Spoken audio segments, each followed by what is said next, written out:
أعوذ بالله من الشيطان الرجيم بسم الله الرحمن الرحيم سبح لله ما في السماوات والأرض وهو العزيز الحكيم له ملك السماوات والأرض يحيي ويميت وهو على كل شيء قدير صدق اللہ العظیم۔ تسبیح بیان کرتی ہیں اللہ کے لیے وہ تمام چیزیں، وہ تمام مخلوقات جو آسمانوں میں ہیں اور جو زمین میں ہیں۔ وَهُوَ الْعَزِيزُ الْحَكِيمُ، اور وہ زبردست حکمت والا ہے۔ اس موضوع پر پہلے بھی گفتگو ہو چکی ہے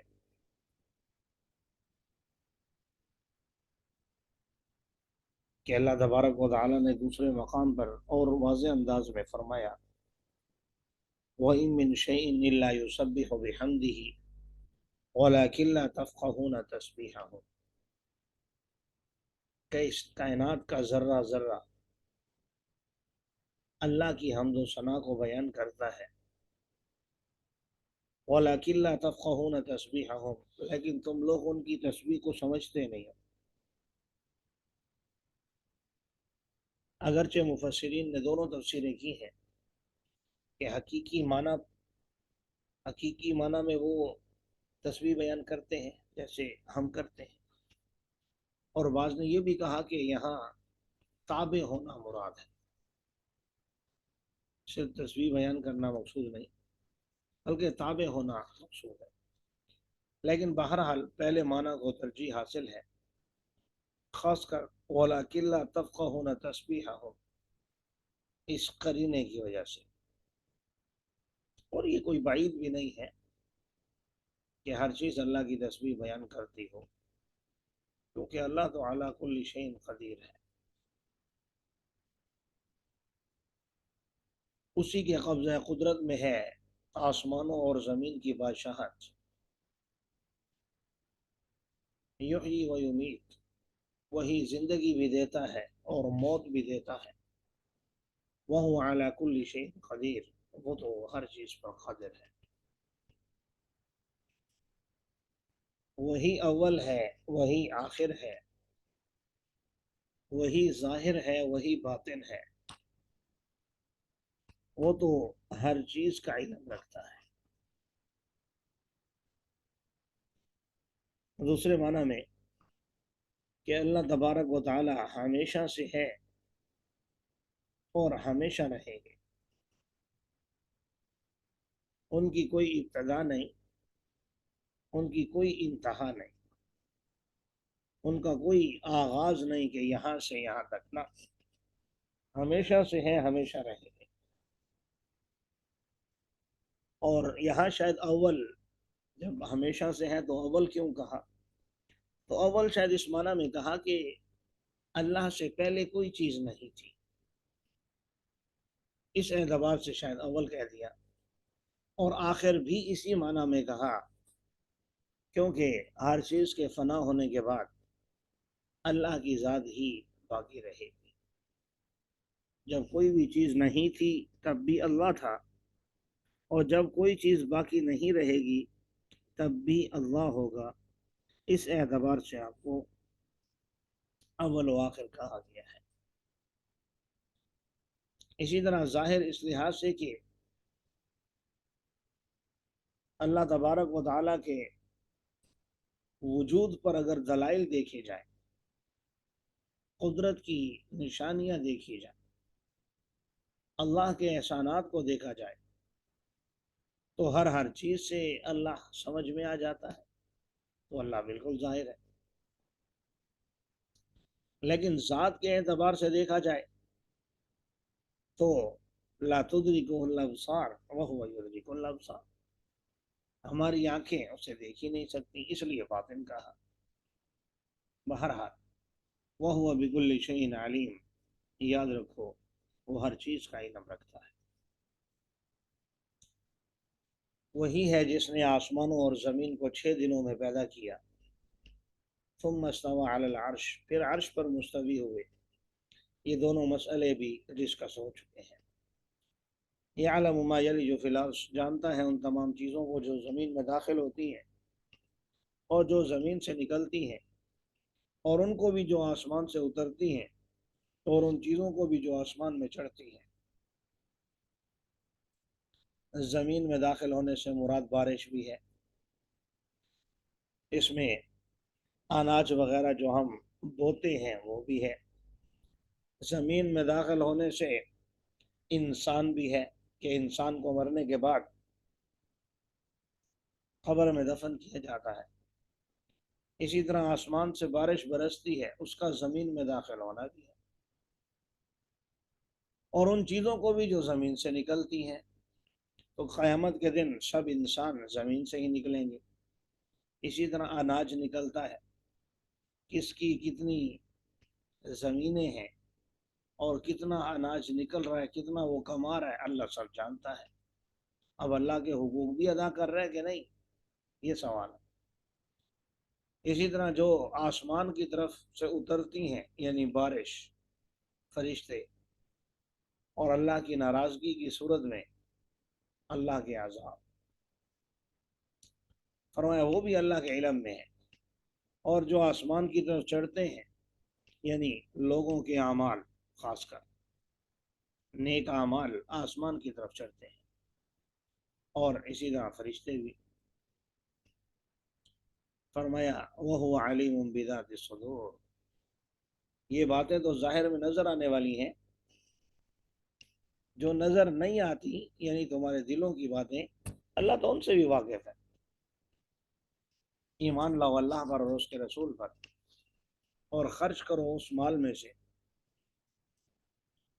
جس میں تمہیں اللہ تبارک و تعالیٰ نے اپنا نائب اور خلیفہ بنایا ہے۔ وہ لوگ جو تم میں سے ایمان لاتے ہیں اور ان کے لیے اور خرچ کرتے ہیں، لہم اجر کبیر، ان کے لیے اللہ کے ہاں بہت بڑا اجر ہے۔ تمہیں کیا ہو گیا ہے کہ تم اللہ پر ایمان نہیں لاتے؟ بطور تعجب کے کہا جا رہا ہے، تعجب کا اظہار کیا جا رہا ہے کہ جس رب کے اتنے احسانات ہیں، آخر تمہیں کیا ہو گیا کہ تم اللہ پر ایمان نہیں لاتے ہو؟ حالانکہ رسول تمہیں بلا رہا ہے تاکہ تم اپنے رب پر ایمان لاؤ، اور تم سے اس نے عہد بھی لیا تھا اگر تم یقین رکھنے والے ہو۔ وہی ہے جس نے اپنے بندے پر واضح آیات کو نازل کیا تاکہ وہ تمہیں ظلمات سے نور کی طرف لے آئے، اندھیروں سے روشنی کی طرف لے آئے، کفر کی تاریکیوں سے نکال کر نور ہدایت میں لے کر آ جائے۔ یقیناً اللہ تم پر بڑا مہربان بھی ہے، بڑا رحم کرنے والا بھی ہے۔ تمہیں کیا ہو گیا کہ تم اللہ کے راستے میں خرچ نہیں کرتے، حالانکہ اللہ ہی کے لیے آسمان اور زمین کی میراث ہے، اور تم میں سے برابر نہیں ہے وہ لوگ جنہوں نے فتح مکہ سے پہلے خرچ کیا اور قتال کیا۔ یہی لوگ ہیں جو ایک درجہ بڑھے ہوئے ہیں ان لوگوں سے جنہوں نے خرچ کیا اس کے بعد اور قتال کیا۔ وَكُلًّا وَعَدَ اللَّهُ الْحُسْنَى، البتہ اللہ نے تمام لوگوں سے جنت کا وعدہ کیا ہے۔ اللہ باخبر ہے ان کاموں سے جو تم کرتے ہو۔ اس آیت میں خاص کر خرچ کرنے کی ترغیب دینے کے ساتھ ساتھ صحابہ کو بھی دو حصوں میں تقسیم کیا ہے، فتح مکہ سے پہلے والے اور فتح مکہ سے بعد والے، کیونکہ فتح مکہ سے پہلے کا جو زمانہ ہے وہ عسر اور تنگی کا زمانہ ہے۔ تو ظاہر ہے جنہوں نے تنگی کے زمانے میں اللہ کے راستے میں خرچ کیا، تنگی کے زمانے میں جہاد کے لیے نکلے، تو ان لوگوں کے درجات بڑھے ہوئے ہیں۔ جب مکہ فتح ہو گیا، ہر طرف یہ بات واضح ہو گئی کہ محمد عربی صلی اللہ علیہ وسلم کو جس وطن کو چھوڑنے پر مجبور کیا گیا تھا، آج وہ اسی ملک کے اندر، اسی علاقے کے اندر فاتح بن کر کے لوٹے ہیں، اور کسی پر ظلم نہیں کیا، کسی پر جبر نہیں کیا، بلکہ جو آپ پر ظلم کرنے والے تھے آپ نے ان سے بھی انتقام نہیں لیا۔ تو ظاہر ہے پھر لوگوں نے اسلام کی طرف تو آنا ہی تھا۔ تو اس لیے فرمایا کہ جو بعد میں آئے وہ پہلوں کے برابر نہیں ہو سکتے۔ اسی طرح احادیث نبویہ کی روشنی میں کچھ اور بھی تقسیمات علماء نے کی ہیں۔ مثال کے طور پر 10 مبشرہ، صحابہ تو سب جنتی، لیکن 10 مبشرہ وہ 10 صحابہ جن کو رسول اللہ صلی اللہ علیہ وسلم نے ایک ہی مجلس میں بیٹھ کر اہل جنت ہونے کی بشارت دی تھی۔ پھر ان میں بالخصوص خلفائے راشدین، پھر خلفائے راشدین میں خاص کر اہل بیت جو اس میں داخل ہیں، ازواج مطہرات، آپ کی بیٹیاں اور آپ کے داماد اور آپ کے نواسے حسن و حسین کریمین رضوان اللہ علیہ اجمعین۔ تو ظاہر ہے ان کا بھی مقام اور مرتبہ بہت بلند ہے، لیکن اس تقسیم کی وجہ سے کوئی صحابہ پر اعتراض نہ کرے، کوئی صحابہ کو گالی نہ دے، کوئی صحابہ کے بارے میں غلط نظریہ نہ رکھے، تو ان گندے ذہنوں کو اس گند سے بچانے کے لیے، غلط نظریات اختیار کرنے سے بچانے کے لیے، غلط فہمی کو دور کرتے ہوئے اللہ جل جلالہ نے ارشاد فرمایا وَكُلًّا وَعَدَ اللَّهُ الْحُسْنَى۔ یاد رکھو، فتح مکہ سے پہلے کا صحابی ہو یا بعد کا، بڑے درجے کا ہو یا چھوٹے درجے کا، اللہ نے تمام سے جنت کا وعدہ کیا ہے۔ اس لیے اہل سنت والجماعت کا ہمارا یہ نظریہ ہے کہ ادنے سے ادنا صحابی اور ہم میں سے کوئی بڑے سے بڑا ولی، بڑے سے بڑا تابعی ادنا صحابی کے درجے کو نہیں پہنچ سکتا۔ جیسے بڑے سے بڑا صحابی کسی پیغمبر کے مرتبے کو نہیں پہنچ سکتا، ایسے بڑے سے بڑا بزرگ تابعی صحابی کے مقام اور مرتبے کو نہیں پہنچ سکتا۔ من ذا الذی یقرض اللہ قرضا حسنا، کون ہے جو اللہ کو قرض حسنا عطا کرے، اللہ اسے دگنا چگنا کر کے واپس عطا فرمائیں گے اور اس کے لیے عمدہ اجر بھی ہوگا۔ جس دن آپ دیکھیں گے مومن مردوں اور عورتوں کو کہ وہ اپنا نور لے کر چل رہے ہوں گے جو ان کے سامنے اور دائیں طرف، یہ عربی محاورے کے مطابق دائیں طرف، وگرنہ روشنی تو ہر طرف ہوگی۔ تمہیں آج خوشخبری ہے ایسے باغات کی جس کے نیچے نہریں بہتی ہیں، ہمیشہ ہمیشہ اس میں رہنے کے لیے، سمجھو تو یہ بہت بڑی کامیابی ہے۔ جس دن منافق لوگ کہیں گے، مرد اور عورتیں ایمان والوں سے، انظرونا، ہمیں بھی دو اپنے نور میں سے، ہمیں بھی تھوڑا سا دے دو، ہمارا انتظار کرو، تو کہا جائے گا اپنے پیچھے لوٹ جاؤ اور نور کو تلاش کرو، اور ان کے درمیان ایک دیوار کھڑی کر دی جائے گی جس کا ایک دروازہ بھی ہوگا، جس میں اندر کی جانب جہاں ایمان والے ہوں گے رحمت ہوگی، اور باہر کی جانب جہاں منافقین ہوں گے عذاب ہوگا۔ تو ایسا کیوں ہوگا؟ کیونکہ یہ لوگ دنیا کے اندر ایمان والوں کو ایسے دھوکہ دیتے تھے،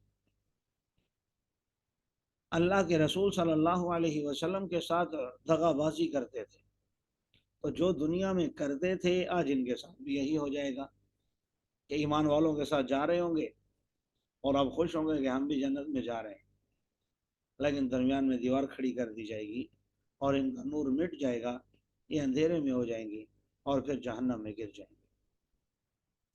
اور اس وقت یہ ایمان والوں کو پکاریں گے الم نکم معکم، کیا ہم تمہارے ساتھ نہیں تھے؟ وہ جواب میں کہیں گے کیوں نہیں، لیکن تم نے اپنے آپ کو آزمائش میں ڈال دیا تھا، تم انتظار میں رہتے تھے، فتربصتم، تم انتظار میں رہتے تھے، انتظار سے مراد محمد صلی اللہ علیہ وسلم کو تکلیف پہنچانے کے لیے، محمد صلی اللہ علیہ وسلم کو تکلیف پہنچانے کے لیے تم انتظار میں رہتے تھے، اور اسی طرح ایمان والوں کو تکلیف پہنچانے کے انتظار میں رہتے تھے کہ موقع ملے اور انہیں تکلیف پہنچائے، اور تم دین اسلام کے بارے میں شک میں رہتے تھے، اور تمہیں امیدوں نے دھوکے میں ڈال دیا تھا، حتیٰ کہ اللہ کا حکم آ گیا اور تمہیں اللہ کے بارے میں شیطان نے دھوکے میں ڈال دیا۔ آج تم سے کوئی فدیہ قبول نہیں کیا جائے گا اور نہ ہی کافروں سے، تمہارا ٹھکانہ آگ ہے، وہی تمہارا سب کچھ ہے۔ مولا کا معنی ویسے تو دوست ہوتا ہے، دوست بھی کر سکتے ہیں یہاں پر ترجمہ کہ وہی تمہاری دوست ہے، کیونکہ دوست انسان کو سنبھالنے والا ہوتا ہے۔ فرمایا کہ وہی تمہیں سنبھالنے والی ہے بس، اور وہ برا ٹھکانہ ہے۔ کیا ابھی وقت نہیں آیا ان لوگوں کے لیے جو ایمان لائے کہ ان کے دل اللہ کے ذکر سے ڈر جائیں اور اس حق سے جو اللہ نے اتارا ہے، اور ان لوگوں کی طرح نہ ہو جائیں جن کو کتاب دی گئی پہلے لیکن ان پر امیدیں طویل ہو گئیں جس کی وجہ سے ان کے دل سخت ہو گئے۔ وَكَثِيرٌ مِّنْهُمْ فَاسِقُونَ، اور ان میں سے اکثر لوگ فاسق تھے۔ جان لو یہ بات کہ اللہ ہی زمین کو اس کے بنجر ہونے کے بعد آباد کرتا ہے۔ قَدْ بَيَّنَّا لَكُمُ الْآيَاتِ لَعَلَّكُمْ تَعْقِلُونَ، تمہارے لیے آیات کو بھی واضح طور پر ہم نے بیان کیا ہے تاکہ تم سمجھو۔ یقیناً صدقہ کرنے والے مرد اور عورتیں جنہوں نے اللہ کو قرض حسنہ دیا، اللہ ان کو دگنا کر کے عطا فرمائے گا، اور ان کے لیے اجر کریم بھی ہے، عمدہ قسم کا اجر بھی ہے۔ والذین آمنوا باللہ ورسلہ اولئک هم الصدیقون، وہ لوگ جو ایمان لائے اور اللہ پر اور رسولوں پر، یہی لوگ سچے ہیں، اپنے رب کے سامنے حاضر بھی ہوں گے، ان کے پاس ان کا اجر بھی ہوگا اور نور بھی۔ اور وہ لوگ جنہوں نے کفر کیا اور جھٹلایا ہماری آیات کو، یہی لوگ اہل جہنم ہیں۔ اللہ تعالی ہم سب کی حفاظت فرمائے۔ آگے اللہ تعالیٰ نے انسان کی زندگی کے 4 مرحلے ذکر فرمائے بڑے خوبصورت انداز میں، گویا ایک انسان کی زندگی کا خلاصہ 2 لائنوں میں یا 1.5 لائن میں بیان کر دیا۔ فرمایا اعلموا انما الحیات الدنیا لعب ولہو، جان لو یہ بات کہ دنیاوی زندگی کھیل کود کا سامان ہے۔ جیسے انسان کا بچپنا ہوتا ہے، بس کھیلنے کودنے کی، کھانے پینے کی ہی فکر رہتی ہے اور کسی چیز کی خبر نہیں ہوتی۔ جب تھوڑا سا جوان ہوتا ہے، تھوڑا سا بڑا ہونے لگتا ہے، تو جوانی میں وہ زینہ، زیب و زینت اختیار کرنے لگتا ہے۔ زیب و زینت کا زمانہ بھی 25-26 سال تک رہتا ہے۔ 25-26 سال کی عمر میں وَتَفَاخُرٌ بَيْنَكُمْ، اب کمانے کی فکر لگتی ہے، اب کمانے کی فکر لگتی ہے، اور کوشش ہوتی ہے کہ مجھے دوسرے سے اچھی جاب مل جائے۔ دوسرا اگر 1 لاکھ کما رہا ہے تو میں اس سے زیادہ کروں۔ چنانچہ فرمایا وَتَفَاخُرٌ بَيْنَكُمْ، اور دنیاوی زندگی تمہارا ایک دوسرے پر فخر کرنا ہے۔ پھر جب انسان 40-50 کراس کرتا ہے، بڑھاپے کو پہنچتا ہے، تو پھر اولاد اور مال کی کثرت پر فخر کرتا ہے بس۔ فرمایا کمثل غیث اعجب الکفار نباتہ، یہ مثال اس بارش کی طرح ہے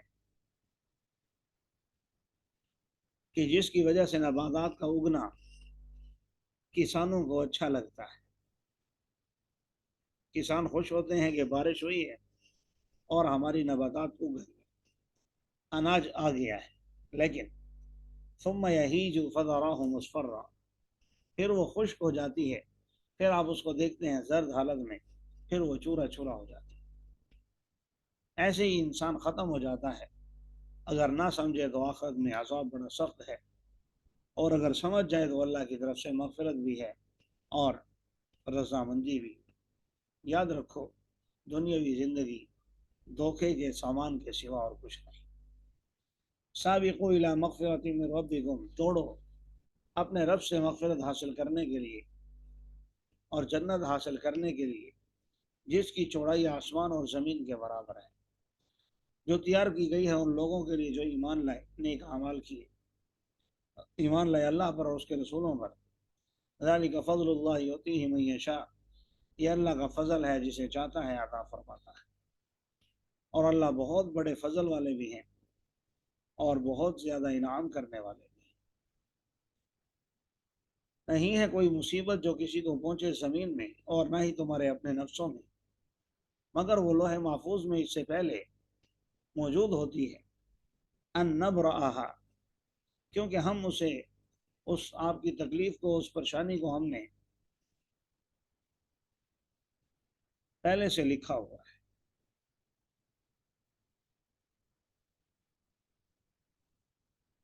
تمہیں پیدا کرنے سے پہلے فی کتاب، ہم نے لوح محفوظ میں سب کچھ لکھا ہوا ہے۔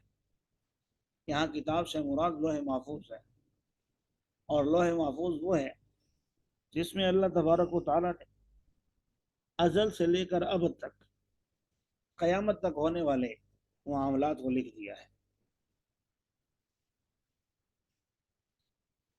تو اللہ تبارک و تعالیٰ فرما رہے ہیں کہ ہم نے ان جانوں کو، انسانوں کو پیدا کرنے سے پہلے ہی ہم نے یہ سب کچھ لکھا ہوا ہے، تاکہ تم افسوس نہ کرو اس چیز پر جو تم سے فوت ہو گئی، اور جو تمہیں عطا ہوئی اس پر اتراؤ مت، کیونکہ اللہ تبارک و تعالیٰ پسند نہیں کرتا ہر اترانے والے، فخر کرنے والے، بالخصوص وہ لوگ جو بخل کرتے ہیں اور لوگوں کو بھی بخل کا حکم دیتے ہیں۔ تو جو شخص پیٹ پھیرے تو اللہ تو بے نیاز ہے، قابل تعریف۔ البتہ تحقیق ہم نے اپنے رسولوں کو بھیجا واضح دلائل دے کر، اور ان کے ساتھ کتابیں بھی ہم نے اتاری اور میزان بھی، تاکہ لوگوں کو انصاف کے ساتھ قائم رکھیں۔ اور ہم نے لوہا اتارا جس میں جنگ کا سامان بھی ہے لیکن لوگوں کے لیے منافع بھی ہے، تاکہ اللہ جان لے کون اس کی اور اس کے رسولوں کی مدد کرتا ہے بن دیکھے۔ یقیناً اللہ تو طاقتور بھی ہے، زبردست بھی ہے، غالب بھی ہے، یعنی اسے کسی کی مدد کی ضرورت نہیں، صرف دیکھنے کے لیے۔ اور ہم نے نوح اور ابراہیم علیہ السلام کو بھیجا، اور ان کی ذریت میں ہم نے نبوت اور کتاب کو رکھ دیا، ان میں سے بعض تو ہدایت یافتہ ہیں، وَكَثِيرٌ مِّنْهُمْ فَاسِقُونَ، اور ان میں سے اکثر لوگ فاسق۔ پھر ہم نے ان کے بعد پے در پے اپنے رسولوں کو بھیجا، اور عیسیٰ بن مریم کو بھی بھیجا علیہ السلام، اور ہم نے ان کو انجیل عطا کی، اور ہم نے ان لوگوں کے دلوں میں جنہوں نے ان کی اتباع کی تھی مہربانی اور رحمت کو رکھ دیا۔ اور رہبانیت یعنی دنیا سے ہٹ کٹ کر اللہ کا ذکر کرنا، اسے رہبانیت کو تو انہوں نے خود ہی ایجاد کر لیا تھا، ہم نے ان پر لازم نہیں کیا تھا، مگر اللہ کی رضا کو حاصل کرنا۔ ایک چیز خود ہی انہوں نے اپنے اوپر لازم کی، پھر انہوں نے اس کی رعایت بھی نہیں کی جیسے رعایت کرنے کا حق تھا۔ ہم دیں گے ان لوگوں کو جو ایمان لائے ان میں سے ان کا اجر، اور اکثر لوگ تو فاسق تھے۔ اے ایمان والو، اللہ سے ڈرو اور ایمان لاؤ اپنے رسول پر، تمہیں اپنی رحمت سے اللہ تبارک و تعالیٰ دو حصے عطا فرمائے گا، یعنی دو نیکیاں، اور تمہیں ایسا نور بھی عطا فرمائے گا جس کی روشنی میں تم چلو گے، اور تمہیں معاف بھی کر دے گا۔ اللہ تبارک و تعالیٰ تو ہے ہی معاف کرنے والا، رحم کرنے والا۔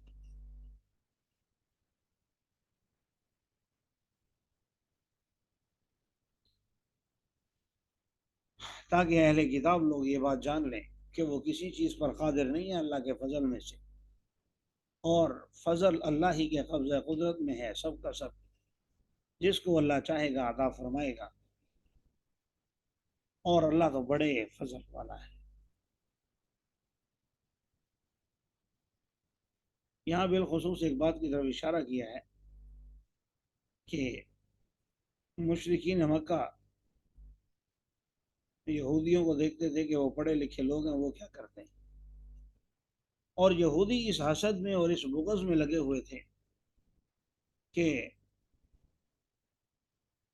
سارے پیغمبر تو بنی اسرائیل میں سے آئے ہیں، یہ آخری پیغمبر بنی اسماعیل میں سے کیسے آ گیا، یہ بھی بنی اسرائیل میں سے ہونا چاہیے، ہمارا اعزاز ہم سے چھینا کیوں گیا۔ حالانکہ یہ ان کی غلط سوچ تھی، اسی کی اللہ تعالیٰ نے تصحیح کی ہے کہ بھائی نبوت عطا کرنا یہ تمہارا کام نہیں ہے، یہ تمہارے بس میں نہیں ہے، یہ تو اللہ تبارک و تعالیٰ کا کام ہے۔ یہ اللہ کا فضل ہے، اللہ جسے چاہتا ہے عطا فرماتا ہے، اللہ نے چاہا اور اپنے پیغمبروں کو عطا فرما دیا، جس کو چاہا منتخب کر دیا۔ تو تم اللہ کے فضل کو بانٹنا چاہتے ہو، اس لیے غلط فہمی دور کر دی تاکہ اہل کتاب جان لیں کہ ان کے قبضہ قدرت میں کچھ نہیں ہے، اللہ کے قبضہ قدرت میں ہے، اللہ جسے چاہتا ہے عطا فرماتا ہے۔ اللہ تعالی ہم سب کے حال پر ہے۔